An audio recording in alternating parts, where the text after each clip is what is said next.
Hi, in this video, I am going to show you where drafts are saved in Facebook.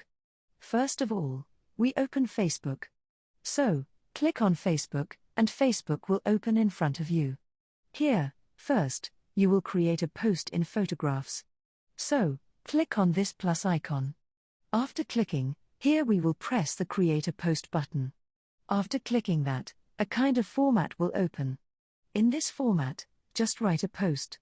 Hello. After writing hello, press the back button again, and that kind of format will open. In this format, you will choose the Save as Draft button. After clicking, your post will be saved in draft in Facebook. There is no option to find a draft post.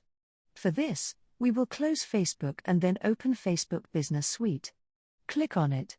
After clicking, once you have to log in right here with your Facebook username or password. Once you log in Facebook Business Suite, go to the Content tab. Click on it. After clicking, a new format will open. Here you can see there is a Publish button. Click on it. After clicking, 3 options will appear. In these options, click on the last button, Drafts. After clicking, you can see your post has in a draft. That's a way to find draft posts in Facebook. Please like it and don't forget to subscribe to this channel.